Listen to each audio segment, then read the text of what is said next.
স্বাধীনতা আন্দোলন লড়াই করেছে কে?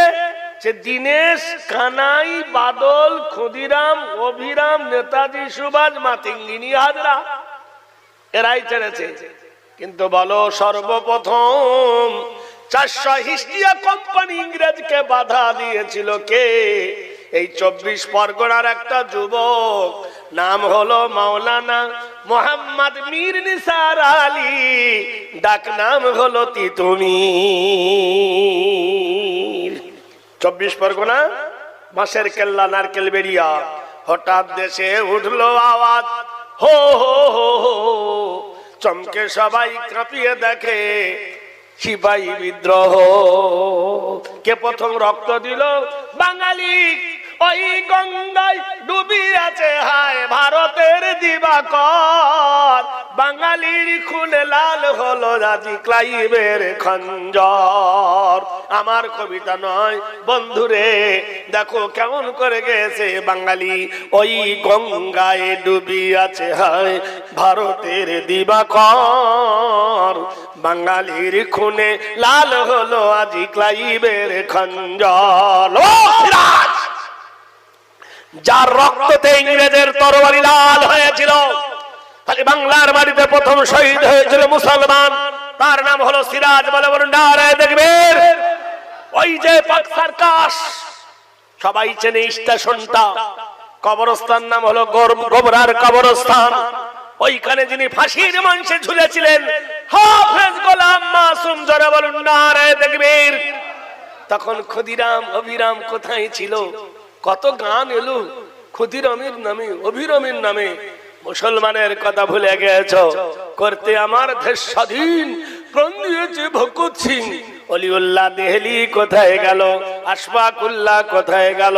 গাজী সালাউদ্দিন আইয়ুবী কোথায় গেল? কোথায় গেল মাওলানা মীর নিসার আলী? কোথায় গেল শুকুর আলী? কোথায় গেল ওয়াজেদ আলী? কোথায় গেল? ওদের নাম নাই। বন্ধুরে, মুসলমান কি ভারত স্বাধীন করতেছিল না? 70,000 শুধু আলেম ফাঁসির মঞ্চে ঝুললো, তাদের ইতিহাস লিখলো না কেন? শক্তি আছে তোমার হাতে, কোনদিন যদি আসে শক্তি আমাদের হাতে, বুঝিয়ে দেব শেষ বেলাতে। নারায়ে তাকবীর। আরো জোরে বলুন। এখন কবিতা হয়েছে, হাই স্কুলে দেখবেন পড়ায়, কি পড়ায়? হাও কারো মেতে ধি, পড়ে কিনা? হাও কারো মেতে ধি, হাও উন্নত সিনাহি ভাই, ভুলিবে তো ভেদে গান, হাও সাবে আগুয়ান, সাথে আছে ভগবান হবে জয়। ঝগড়া লেগে গেছে ভগবানকে, কেউ বলে অনুকূল ঠাকুর, কেউ বলে লোকনাথ, কেউ বলে শ্রীকৃষ্ণ, কেউ বলে মহাদেব, সাথে আছে এক একজনের ভক্ত লেগে গেল। তাই ঝগড়া যখন, কবিতাটা বাদ দাও, বলে দাও হাও কারো মেতে ধি, হাও উন্নত সিনাহি ভাই, ভুলিবে তো ভেদে গান, হাও সাবে আগুয়ান, সাথে আছে কোরআন হবে জয়। নারায়ে তাকবীর। না, এটা মোল্লাদের কিতাব, মেনে নেওয়া যাবে না। আচ্ছা ফের বলবো, হাও কারো মেতে ধি, হাও উন্নত সিনাহি ভাই, বলিবে তো ভেদে গান, হাও সবে আগুয়ান, সাথে আছে রহমান হবে জয়। সুবহানাল্লাহ বলুন। নারায়ে তাকবীর। আরো যারা বলুন নারায়ে তাকবীর। তাহলে বোঝা গেল ভারতকে, মুসলমানকে তাড়ানো যাবে না। মুসলমানকে তাড়াইতে গেলে শিকড় মাটিতে থাকবে, ভারত চলবে না। সোনার বন্ধুরে, বানের বন্ধুরে, এসো, আমরা কারোর ক্ষতি করি নাই, আমরা উপকার করেছি কিনা? মিথ্যা করে মুসলমানকে দোষ দিচ্ছ, বলে মুসলমানরা মন্দির ভেঙে মসজিদ করেছে। বোকা কথাকার, ওরা মশলা জানে না। মাম্বানা লিল্লাহি মসজিদান ফাবানাল্লাহু লাহু বাইতান ফিল জান্নাহ, যারা আল্লাহর ঘর তৈরি করেন, আল্লাহ তার জন্য জান্নাতে একটা মতির বালাখানা দান করবে। মুসলমানদের যদি মন্দির ভাঙা স্বভাব হতো, তাহলে ঢাকার মন্দির থাকতো না, নাম হলো ঢাকেশ্বরী। কি নাম? ঢাকেশ্বরী মন্দির থাকতো না, ভেঙে মুসলমান বানিয়ে নিত। ভারতের গয়া থাকতো না, মথুরা থাকতো না, বৃন্দাবন থাকতো না, কাশী থাকতো না, জগন্নাথ থাকতো না, সোমনাথ থাকতো না, সোনা মন্দির থাকতো না, ফুটো মসজিদ থাকতো না, জগন্নাথ থাকতো না, রামদেওয়ালি থাকতো না, কবিদেওয়ালি থাকতো না, বারোদুয়ারি থাকতো না, হাজার গুরু থাকতো না। সব মুসলমানরা ভেঙে ফেলতো না। মুসলমানরা কোরআন মানেন, লা ইকরাহা ফিদ্দীন, দিনের ব্যাপারে কোনো জোর নাই, কোনো জুলুম নাই। মুসলমান কোন মন্দির ভাঙে নাই। আর সেই সময় যদি মুসলমান না মনে কত জোর করে মুসলমান করব, 750 বছরের মধ্যে ভারতে ট্যাবলেট খাবার জন্য হিন্দু থাকতো না। থাকতো? জোরে বলুন। বাবার হইল একবার জ্বর, সারিল ঔষধে। এখনকার রাজা কদিনকার, 5 বছর, 6 বছর, 7 বছর ট্যাং ভেঙে উল্টে যায়। 750 বছর রাজত্ব করলো বাবর, বাবররা করলো, বাবরের পরে করলো হুমায়ুন, হুমায়ুনের পরে করলো আকবর, আকবরের পরে করলো জাহাঙ্গীর, জাহাঙ্গীরের পরে করলো শাহজাহান, শাহজাহানের পরে করলো ঔরঙ্গজেব। এই কব বাপ বেটাই মিলে 750 বছর রাজত্ব করলো ভারতে। তার মধ্যে 49 বছর রাজত্ব করেছে সম্রাট ঔরঙ্গজেব আলমগীর। একবার কি সুবহানাল্লাহ বলবেন না? মোবাইল ছিল না, টেলিফোন ছিল না, মাইক ছিল না, হেলিকপ্টার ছিল না, উড়োজাহাজ ছিল না, জিপ ছিল না, প্লেন ছিল না, যোগাযোগ কিছু ছিল না। ঘোড়ার পিঠে চড়ে পাকিস্তানের মতো দেশ, বাংলাদেশের মতো দেশ, শ্রীলঙ্কার মতো দেশ, ভারতের মতো এত বড় দেশ, বিশাল সাম্রাজ্যকে 49 বছর রাজত্ব করেছিলেন সম্রাট ঔরঙ্গজেব আলমগীর। মুসলমান 3 দিন রাজা হয়ে এটার কম করে, ওটার কম করে, এটা ভাঙে, ওটা ভাঙে, কারে ফাঁসি দেয়, কারে মেরে ফেলে, হিসাবের শেষ নাই, জুলুমের শেষ নাই। যদি জুলুম আমরা করতাম তাহলে ভারতবর্ষের মাটিতে একটাও কেউ টিকে থাকতো না। বন্ধুরে, আমরা কারুর জুলুম করে নাই, ইসলাম কাউকে জুলুম করে না। ইন্না ইল্লামা আতাল্লাহ বিকলবিন সালিম, নিশ্চয় শান্তি দেন একমাত্র ইসলাম, ইসলাম ছাড়া কেউ শান্তি দিতে পারে না। একবার জোরে বলুন নারায়ে তাকবীর, আরো জোরে বলুন নারায়ে তাকবীর। ভারতের মাটিতে কিতাব কলম, ভারতের অধিকার কার? ভারত তুমি কার?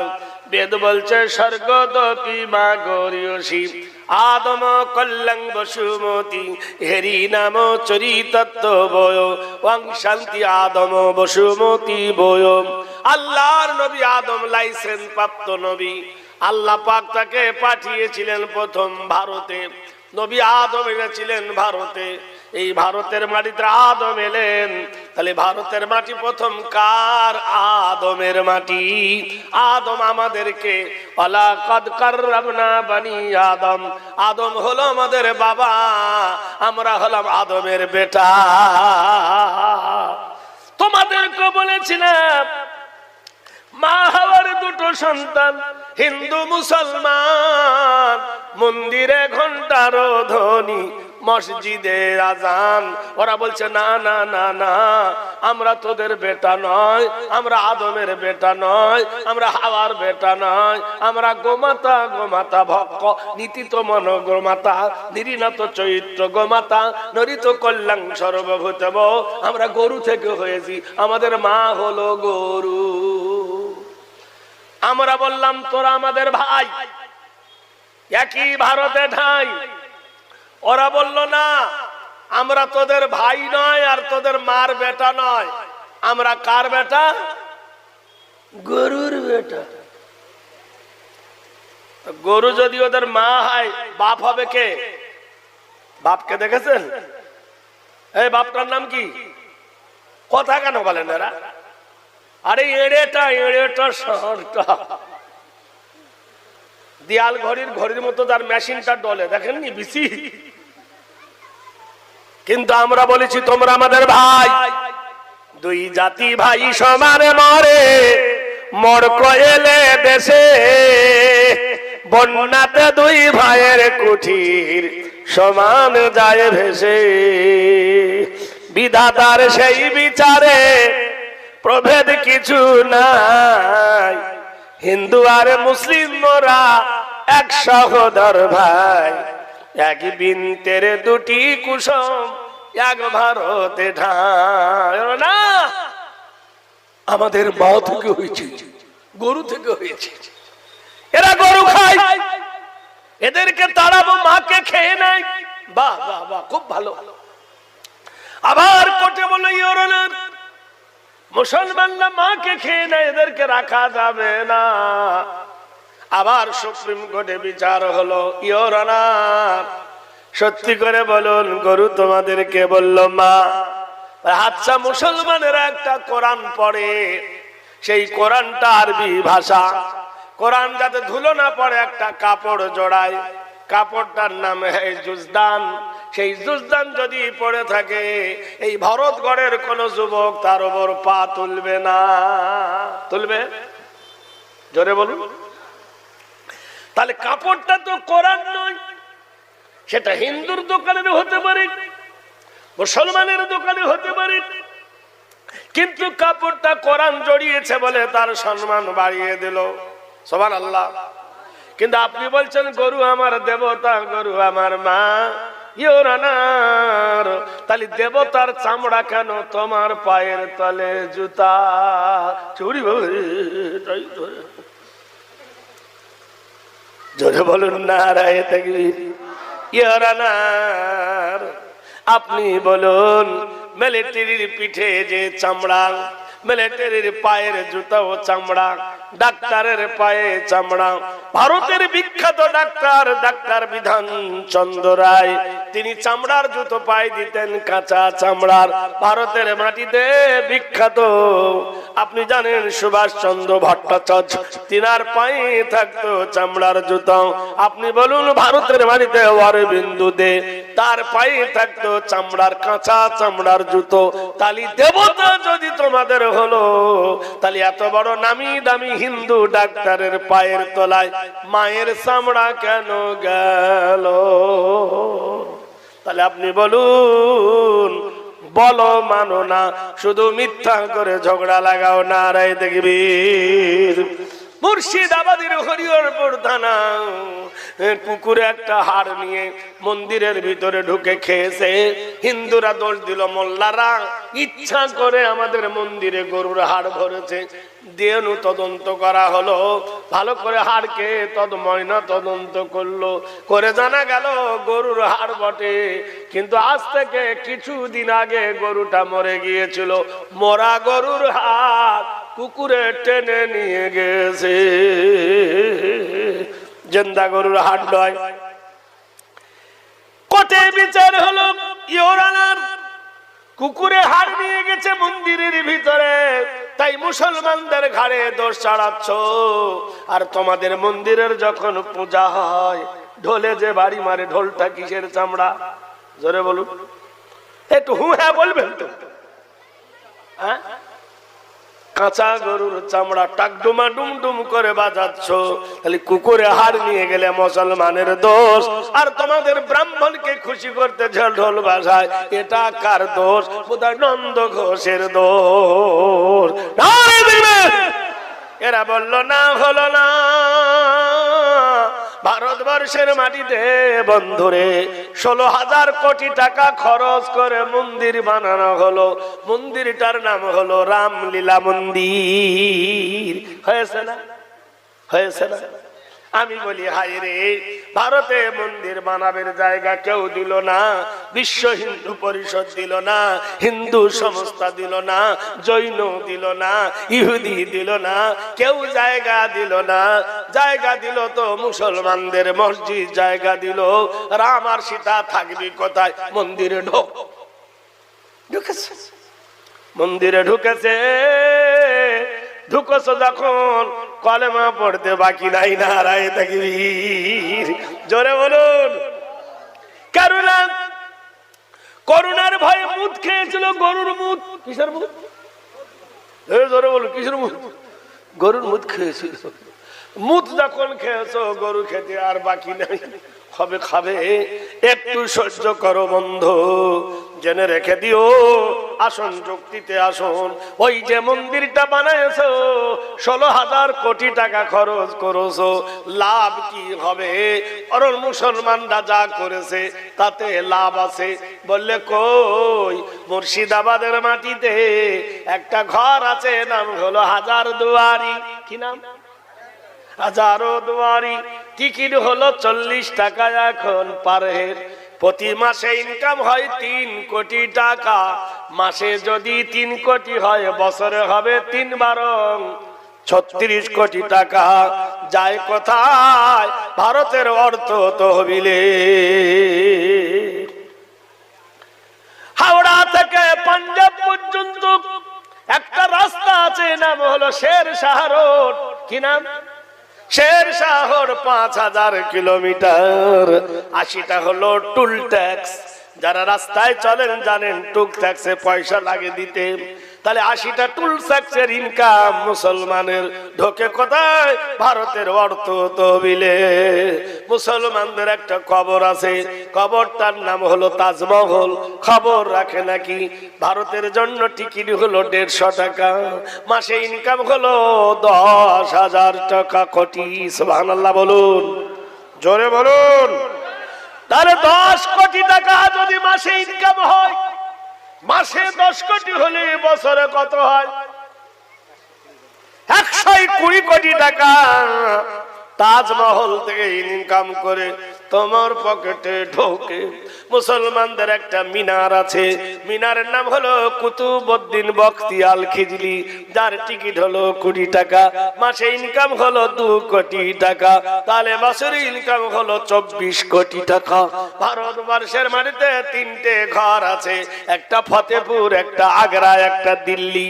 হুমায়ুন বানিয়েছিল ফতেপুর, আকবর বানিয়েছিল কোথায় আপনারা জানেন বন্ধুরে, আর শাহজাহান বানিয়েছে দিল্লি। এই যে 3টে ঘর, এখান থেকে আসে 3 কোটি টাকা। তাহলে 3 বারং 36 কোটি টাকা যায় কোথায়? তোমাদের পকেটে।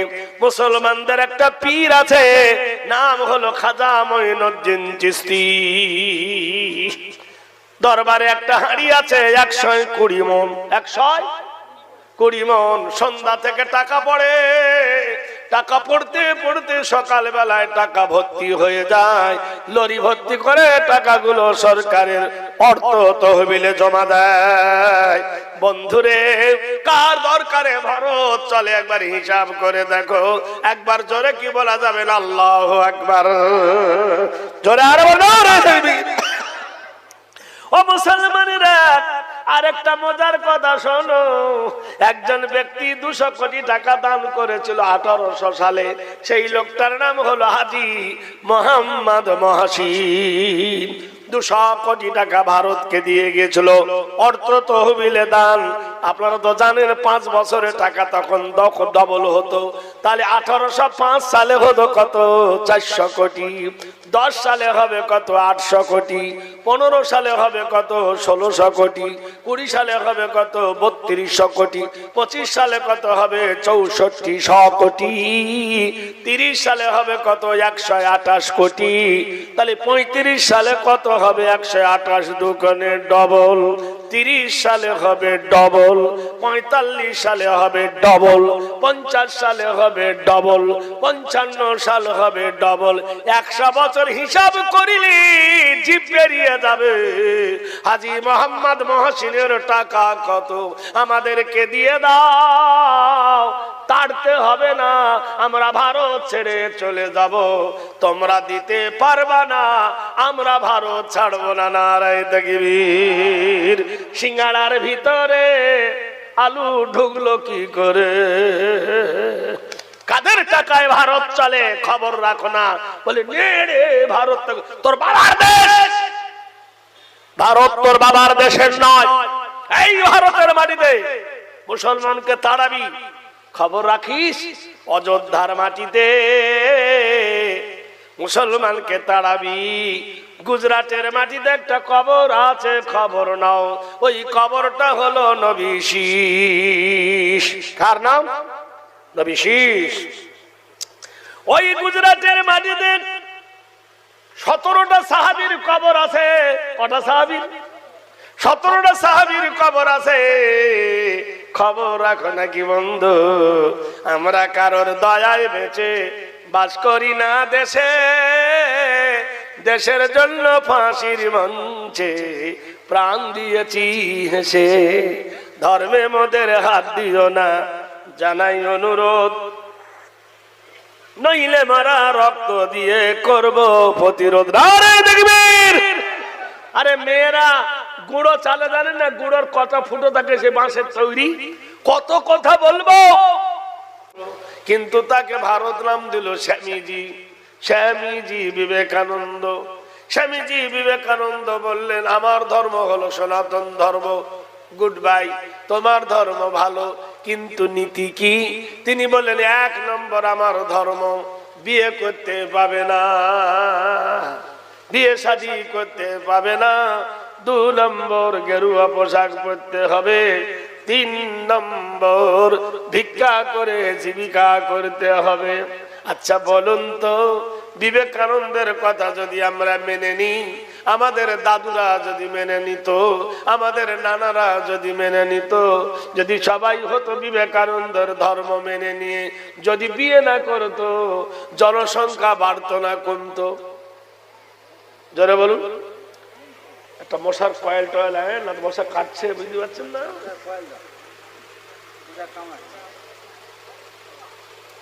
চতুর্দিকে একটা ছেলে দেয়, এখন 2-1টা দে বাবা।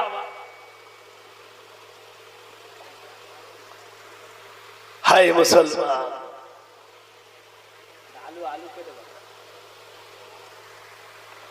দুমুখে এখানে একটা দিয়ে দাও, দাও। হ্যাঁ, সুবহানাল্লাহ। নদীর একুল ভাঙে অকুল গাড়ে, এই তো প্রভুর লীলা। সকাল বেলায় বাদশাকে ফকির সন্ধ্যা বেলা।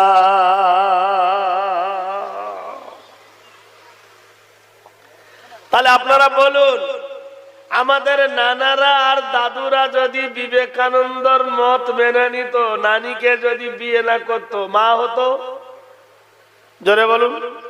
আর দাদু যদি দাদিকে বিয়ে না করতো, আব্বা হতো? তাহলে এতদিন জনসংখ্যা থাকতো না ফিউজ হতো? আপনারা বলুন, মানুষ থাকতো না, পৃথিবী শূন্য হয়ে যেত। তাহলে বিবেকানন্দের কথা মানা যাবে না।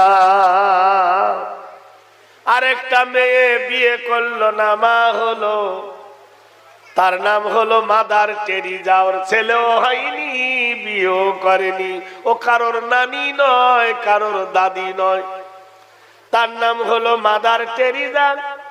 মাদার টেরিজা বলল, আমার সেবা করা ধর্ম, আমার ধর্ম হলো সাদা শাড়ি পরে নাও, পাড়টা যেন নীল হয়। আচ্ছা বলুন, আমাদের নানিরা যদি মাদার টেরিজানি হয়ে যেত, নানা কি বউ পেত? বলুন, দাদু কি বউ পেত? কলা গাছ ছাড়া বউ জুটতো না, তাহলে জনসংখ্যা বাড়তো না। মাদার টেরিজার কথা মানা যাবে না। নারায়ে তাকবীর। কার কথা মানবে? আল্লাহর নবী বলেছেন, আন্নে কাউমিন সুন্নতি ফামান রাগবান সুন্নতি ফালাইসা মিন্নি। বিয়ে করা হলো আমার সুন্নত, নেকা করা হলো আমার সুন্নত, শাদী করা হলো আমার সুন্নত। বিনা কারণে যে আমার সুন্নতকে ছাড়বে, সে আমার উম্মত নয়। তার মানে নবী বিয়ে করেছে, তোমরা বিয়ে করো।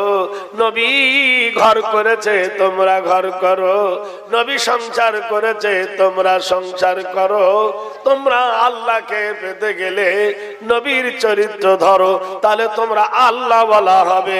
মা তাকুমুর রাসূল ফাকুজু, আমার নবী যা দেয় তোমরা গ্রহণ করে নাও, নবী যেটা নিষেধ করেছে সেটা বাদ দিয়ে দাও। আল্লাহর নবী বলেছে ওয়াল খামরু, মদ খেও না। কোরআন বলেছে মদ খেও না। এই মদ খেতে বলেছে, তাহলে মদ খাওয়া যাবে না। ইন্না হারামাল্লাহু আলাইহিমুর রিবা, তোমাদের জন্য সুদকে হারাম করা হয়েছে, সুদ খাবে না। সুদ যদি খাও কোরআন মানো না, আর কোরআন যদি মানো না মানো জান্নাত যেতে পারবে না। ভাইরা আমার, বন্ধুরা আমার, তাহলে এই প্রতিবেদনটা বুঝতে পারলেন। চরিত্র ধরতে গেলে কার চরিত্র ধরতে হবে? আল্লাহ পাক কোরআন শরীফের মধ্যে বলেন আমার নবীর চরিত্র ধরো। নবীর চরিত্র না ধরিলে আল্লাহ পাওয়া যাবে না। নারায়ে তাকবীর। আরেকটু এগিয়ে যান, আরো গভীরে যান, আরো বুঝতে পারবেন বন্ধু। এই পৃথিবীর মাটিতে, এই জগতের মাটিতে কিতাব আছে, কত রকমের কিতাব, কত রকমের পুস্তক। কিন্তু সত্যি করে বলো, কোন একটা ছেলেকে যদি বলি বাবা কোন ক্লাসে পড়ো, বলে ক্লাস 1, সহজ পাঠ। আচ্ছা বাবা, সহজ পাঠের শুরু থেকে শেষ পর্যন্ত মুখস্থ শোনাতে পারবে? কেউ একটা সহজ পাঠ মুখস্থ শোনাতে পারবে? পারবে না। কেউ একটা আদর্শ লিপি মুখস্থ শোনাতে পারবে না। কেউ একটা বেদ, কেউ একটা বাইবেল, কেউ একটা রামায়ণ মহাভারত সম্পূর্ণ মুখস্থ শোনাতে পারবে না। সম্পূর্ণ একটা কিতাব মুখস্থ কেউ শোনাতে পারবে না। একটা কিতাব মুখস্থ শোনাতে পারবে, যে কিতাবটার নাম হলো কোরআন শরীফ। বলুন সুবহানাল্লাহ। এ থেকে জেড পর্যন্ত সারা পৃথিবী লেগেছে কোরআনের বিরুদ্ধে। ইহুদিরা লেগেছে, খ্রিস্টানরা লেগেছে, অন্য সম্প্রদায়রা লেগেছে। কোরআন বাতিল করো, কোরআন বাতিল করো। বলো হে কোরআন, পৃথিবী লেগেছে তোমার বিরুদ্ধে, তোমাকে বাতিল করব বলে। কোরআন বলো তোমাকে বাতিল করতে কি পারবে? কোরআন বলল না। কেন? ইন্না নাহনু নাযালনা যিকরা ওয়া ইন্না লাহু লাহাফিজুন, নিশ্চয় আমি আল্লাহ কোরআন নাযিল করেছি, কোরআন হেফাজত করব আমি। কোরআন কে হেফাজত করবে? আর নাযিল করেছে কে? আল্লাহ। তাহলে আল্লাহর কোরআন বলে আমাকে ধরো। ফামান তাবিআ হুদায়া ফালা খাউফুন আলাইহিম ওয়ালা হুম ইয়াহজানুন। কোরআন বলে আমার তাবে হয়ে যাও, কোরআন বলে আমার ইত্তেবা করো, কোরআন বলে আমার অনুসরণ করো। কোনো ভয় নাই, কোনো ডর নাই, সব থেকে নিরাপদ। একটু দরুদ পড়বেন। আমি সে চা খাই। আল্লাহুম্মা, খাও খাও খাও।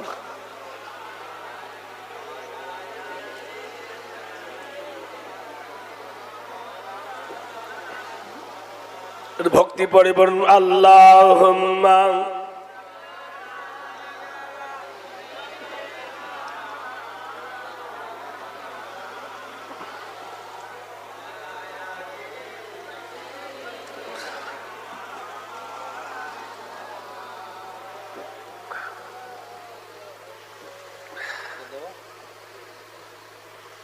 হারুন কথা।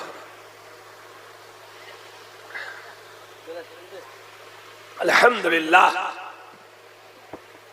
তাহলে আপনারা বলুন, আল্লাহ পাকের কুদরত দেখে নেন, আল্লাহ পাকের খেলা দেখে নেন। আল্লাহ পাক রব্বুল আলামিন বিশ্ব নবী সাল্লাল্লাহু আলাইহি ওয়াসাল্লাম, রহমতের কান্ডারি দয়ার নবী। সামনে আসছে রমজান মাস, সুবহানাল্লাহ বলুন। এই রমজান মাসে মুসলমানদের লাগবে রোজা, ইমানদারদের লাগবে রোজা, বেঈমান হয়ে যাবে খোঁজা। দেখবেন বাজারে যত মিষ্টির দোকান আছে, রমজান মাসে জিজ্ঞেস করবেন কাকা কেমন আছেন, বলবে বিক্রি নাই। ও মুসলমান, এই ভারতবর্ষের মাটিতে আমাদেরকে তাড়িয়ে দেব বলেন যিনি পরিকল্পনা নিয়েছিল তাদের পরিকল্পনা বাতিল হয়ে গেছে।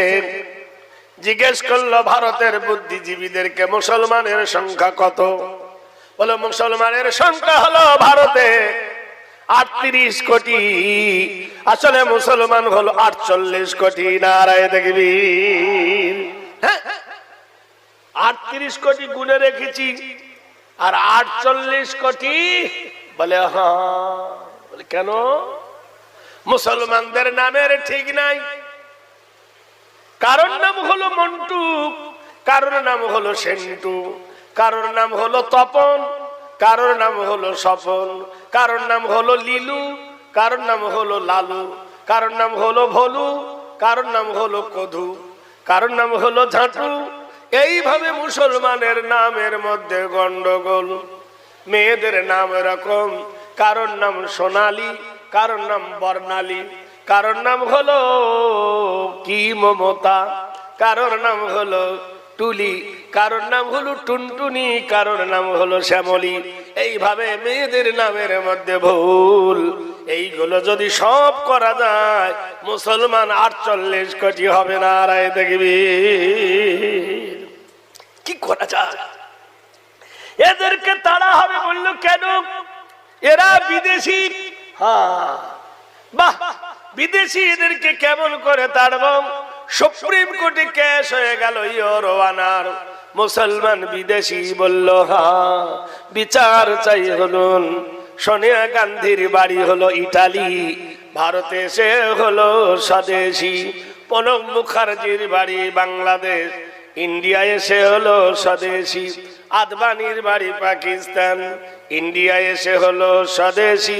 অধীর রঞ্জন চৌধুরীর বাড়ি বাংলাদেশ, ইন্ডিয়া এসে স্বদেশি। মিঠুনের বাড়ি বাংলাদেশ, ইন্ডিয়া এসে হলো ভারতী। আমরা ভারতে জন্ম নিয়ে আমরা নাকি বিদেশি।